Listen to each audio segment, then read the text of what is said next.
Hello बच्चों, तो कैसे हैं आप सभी। आई होप कि आप सभी अच्छे होंगे। मैं हूं आपकी टीचर अनुराधा सिंह। श्री समृद्धि क्लासेस में आपका एक बार फिर से स्वागत है। पिछले क्लासेस में हमने पेज नंबर 118 के जितने भी क्वेश्चन थे उनको सॉल्व करा दिया था। इस क्लास में हम पेज नंबर 126 एंड 127 के जितने भी एक्स्ट्रा क्वेश्चन है उनको सॉल्व करेंगे। तो चलिए बिना टाइम वेस्ट किए हम अपने एक एक क्वेश्चन को सॉल्व करना स्टार्ट करते हैं। ये है हमारा first question. If action is always equal to the reaction, explain how a horse can pull a cart. ये तो हमें पता है according to Newton's third law of motion के अकॉर्डिंग कि जो भी एक्शन होता है एंड रिएक्शन होता है वो इक्वल एंड ऑपोजिट फोर्स लगाते हैं। ये हमने बहुत सारे एग्जांपल से पिछले क्लासेस में समझ लिया है। तो जो हॉर्स है जो कार्ट को पुल कर रहा है आगे की तरफ फॉरवर्ड डायरेक्शन में, तो वो क्या करेगा, बहुत सारा सामान है और वो पुल कर रहा है तो एक फोर्स लगाएगा जिसपे भी वो चल रहा होगा, वॉक कर रहा होगा। मीन्स ग्राउंड है तो ग्राउंड पे वो फोर्स लगा रहा है। फॉरवर्ड डायरेक्शन में उसको आगे बढ़ रहा है तो वो बैकवर्ड डायरेक्शन में ग्राउंड पे फोर्स लगा रहा है और फोर्स क्या करेगा, इक्वल उसको फोर्स देगा वापस बैक। वो फॉरवर्ड डायरेक्शन में जा रहा है तो बैकवर्ड दे रहा है एंड देन जो ग्राउंड है हमारा वो फॉरवर्ड डायरेक्शन में उसको पुश करने में मदद करेगा उसको, कार्ट को। तो ये हमारा इक्वल एंड ऑपोजिट रिएक्शन था। चलिए यहां से हम इस कॉन्सेप्ट को समझ चुके हैं। अब अपने नेक्स्ट क्वेश्चन पे मूव ऑन करते हैं। तो ये है हमारा नेक्स्ट क्वेश्चन, क्वेश्चन नंबर 2। चलिए हम इसे देखते हैं। Explain why it is difficult for a fireman to hold a hose which eject large amount of water at a high velocity. इस क्वेश्चन में बोल रहा है कि क्यों फायरमैन के लिए जो आग बुझाने का काम करते हैं, जिस पाइप से वो पानी निकलती है उसको होल्ड करना, मीन्स आगे का जो पोर्शन होता है उसको हॉर्स बोलते हैं, तो उसको होल्ड करना फायरमैन के लिए क्यों डिफिकल्ट होता है, क्यों प्रॉब्लम होता है जब वो large amount of high velocity से वाटर निकलता है, बहुत ज्यादा पानी हॉर्स से निकल रहा होता है। तो वो ऐसा इसलिए होता है। इससे हम एग्जाम्पल ले लेते हैं। पिछला जो एग्जाम्पल था गन का एग्जाम्पल, जब भी हम गन फायर करते हैं, बुलेट आगे की तरफ जब जाती है तो क्या होता है, हमारा जो गन है, पिस्टल है, वो पीछे की तरफ बैकवर्ड डायरेक्शन में आता है। तो मीन्स जो बुलेट है और जो गन है वो इक्वल एंड ऑपोजिट फोर्स लगा रहे हैं। गन से हमने फोर्स लगाया बुलेट को, तो बुलेट ने भी बैकवर्ड डायरेक्शन में इक्वल फोर्स लगाया पिस्टल को पीछे की तरफ आने के लिए। तो सेम यहाँ भी यही होता है कि जैसे ही वो हाई वेलोसिटी से जो वाटर है वो हॉर्स से निकल रहा होता है, तो उसको अगर हम टाइटली उसको होल्ड नहीं करेंगे फायरमैन जो है, तो वो हॉर्स के साथ ही इधर उधर मूव करने लगेंगे। इसलिए उसको टाइटली होल्ड करना पड़ता है क्योंकि जो वाटर निकल रहा होता है हाई वेलोसिटी से वो भी इक्वल एंड ऑपोजिट फोर्स लगाता है हॉर्स की तरफ, पीछे की तरफ वो बैकवर्ड डायरेक्शन में फोर्स लगाता है। इसलिए डिफिकल्ट होता है फायरमैन को वो हॉर्स होल्ड करने में। यहाँ देखिए, when a fireman horse pipe exerts large amount of water in the forward direction at a high velocity, then the forward going stream of water exert a backward reaction force due to which the hose pipe tends to go backward and slips from hands of fireman. This backward movement of hose pipe make it difficult for a fireman to hold the hose pipe and the fireman has to hold the hose pipe strongly. जैसा कि हमने बताया था वही same चीज यहाँ पर written में है, इसे आप देख लीजिएगा। चलिए अब हम अपने नेक्स्ट क्वेश्चन पे मूव ऑन करते हैं। तो ये है हमारा next question which is question number 3। चलिए हम इसे देखते हैं। From a rifle of mass 4 kg a bullet of mass 50 kg is fired with an initial velocity of 35 metre per second. Calculate the initial recoil velocity of the rifle. तो हमें यहाँ पर हम ले लेते हैं, यहाँ पे राइफल है, एक साइड में राइफल की लिख लेते हैं वैल्यूज और जो बुलेट की है वो दूसरी साइड लिख लेते हैं। अब राइफल का जो मास है उसे हम m1 ले लेते हैं। तो राइफल का मास हमें दिया है, कितना है, 4 kg, सॉरी 4 kg। और जो बुलेट का मास है इसे हम m2 ले लेते हैं। तो ये हमें दे रखा है 50 ग्राम्स और मास हमेशा kg में लेते हैं हम, तो हम इसे क्या करेंगे, ग्राम्स में से 50 से इसको 1000 से डिवाइड कर देंगे तो हमारा हो जाएगा 0 0 5 1 5 5 2 10 0। तो 1/20 kg हो जाएगा। kg में हम इसे कन्वर्ट कर देंगे।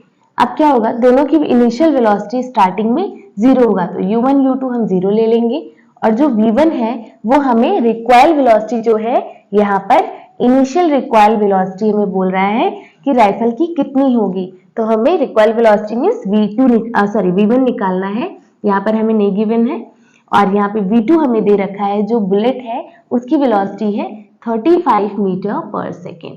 अब हम इसे सॉल्व करेंगे। Linear momentum, conservation of linear momentum हमने पढ़ा था, क्या है हमारा m1 u1 plus m2 u2 is equals to m1 v1 plus m2 v2, यही फॉर्मूला है हमारा। लेकिन जो u1 u2 है वो दोनों वैल्यू 0 है, तो इस पूरी की वैल्यू जो है हमारी वो 0 हो जाएगी। मीन्स हमारा बचेगा यहाँ पे m1 जिसकी वैल्यू है 4, v1 की वैल्यू हमें नहीं पता तो v1 रखेंगे, प्लस m2 हमने निकाला है 1/20, v2 हमारा दिया है यहाँ पे 35। अब इसे हम आगे सॉल्व करेंगे तो v1 इज इक्वल टू हो जाएगा हमारा, ये पूरी वैल्यू यहाँ पर प्लस में है, इक्वल के इधर भेजेंगे तो हो जाएगा -1/20 मल्टीप्लाई 35 और यहाँ पर 4 क्या है मल्टीप्लाई में है इक्वल के। अब इसे करेंगे 5 7 जा 35, 5 4 जा 20। आगे सॉल्व करते हैं इसे तो v1 इज इक्वल टू हो जाएगा हमारा, यहाँ पे है -7/4, 4 वहां मल्टीप्लाई में है v1 के साथ, इक्वल के इधर भेजेंगे तो ये डिवीजन में हो जाएगा और यहाँ 4 के साथ मल्टीप्लाई हो जाएगा, मीन्स -7/16। तो v1 की वैल्यू हो जाएगी हमारी, अगर इसे हम सॉल्व करते हैं तो माइनस में आएगा 4.375। आप इसे सॉल्व कर लीजिएगा मीटर पर सेकेंड, ये वैल्यू हमारी आएगी। यहाँ जो नेगेटिव साइन है वो रिप्रेजेंट कर रहा है कि बुलेट और जो राइफल है उन दोनों का डायरेक्शन ऑपोजिट है, मींस जो रिक्वायर्ड वेलोसिटी है राइफल की वो ऑपोजिट डायरेक्शन में है बुलेट के। तो हमारा आंसर आ चुका है -4.375 मीटर पर सेकेंड। चलिए अब हम अपने नेक्स्ट क्वेश्चन पे मूव ऑन करते हैं। तो ये है हमारा next question which is question number 4। चलिए हम इसे देखते हैं। Two objects of masses 100 gram and 200 gram are moving along the same line and direction with velocities of 200 meter per second and 100 meter per second respectively। यहाँ हमें दो object दिए हैं, ऑब्जेक्ट 1 ले लेते हैं एंड ऑब्जेक्ट 2 ले लेते हैं। इसे हम देखते हैं अलग अलग मासेस हैं इनकी वेलोसिटीज को। तो फर्स्ट ऑब्जेक्ट का मास है m1 100 ग्राम्स में दिया है, इसे हम केजी में कन्वर्ट करेंगे तो 1000 से डिवाइड करेंगे तो आ जाएगा हमारा 0.1 केजी। सेम ऐसे जो मास 2 है सेकेंड ऑब्जेक्ट का वो हमें दे रखा है 200 ग्राम, ये भी ग्राम में है, 1000 से डिवाइड करेंगे केजी में कन्वर्ट करेंगे तो आ जाएगा 0.2 केजी। नेक्स्ट हमारी दोनों की इनिशियल वेलोसिटीज दी हुई है। तो फर्स्ट का जो इनिशियल वेलोसिटी है वो हमें दे रखा है 2 metre per second and second का जो इनिशियल वेलोसिटी है वो हमें दे रखा है 1 मीटर पर सेकेंड।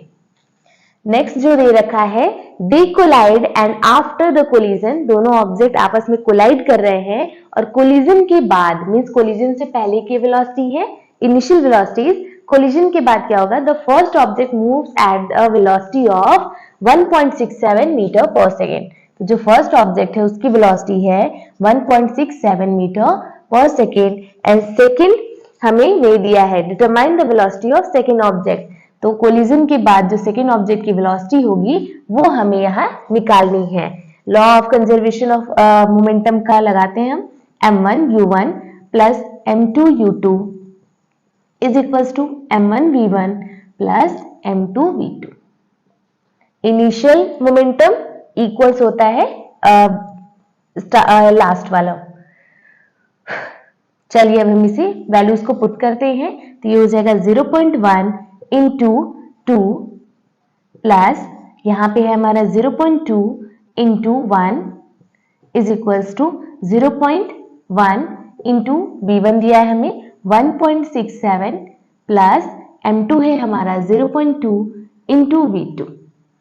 वैल्यूज रखेंगे तो ये हो जाएगा हमारा 0.2, सॉल्व करेंगे तो ये भी हमारा 0.2।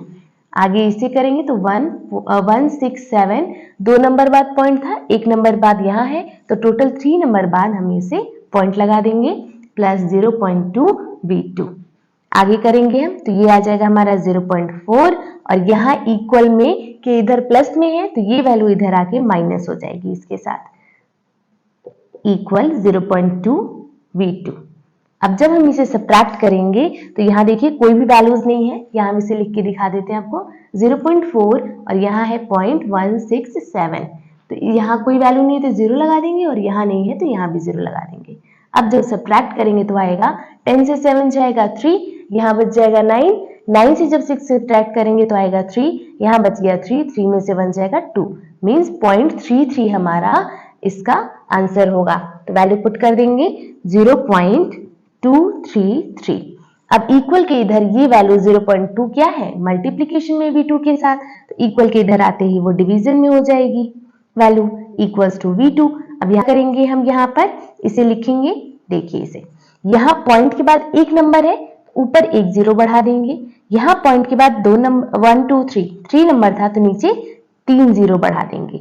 अब यहाँ से ये पॉइंट रिमूव कर सकते हैं हम। अब ये सॉल्व करने में इजी हो जाएगा, एक नंबर बाद पॉइंट है, इसे कट कर दीजिए तो बचेगा हमारा V2 आ जाएगा 233 डिवाइड बाई 200। जब इसे हम सॉल्व करेंगे तो हमारा V2 की वैल्यू आ जाएगी 1.165 मीटर पर सेकेंड। तो हमारी जो सेकेंड ऑब्जेक्ट की फाइनल वेलोसिटी है वो आ जाएगी हमारी 1.1625। आई होप कि ये सॉल्यूशंस आपको समझ में आए होंगे। आज की वीडियो हम यही स्टॉप करते हैं, मिलते हैं हम आपसे नेक्स्ट क्लासेस में नए क्वेश्चंस के साथ। अगर आपको हमारे वीडियोज अच्छे लगे हों तो प्लीज उसे एक लाइक कर दीजिएगा। अगर आप चैनल पे नए हैं तो चैनल को सब्सक्राइब कर लीजिएगा और बेल आइकन प्रेस करना बिल्कुल नहीं भूलिएगा ताकि आपको नए वीडियोज के अपडेट्स मिलते रहें। आज के लिए बस इतना ही, मिलते हैं हम आपसे नेक्स्ट क्लास में, तब तक के लिए बाय बाय।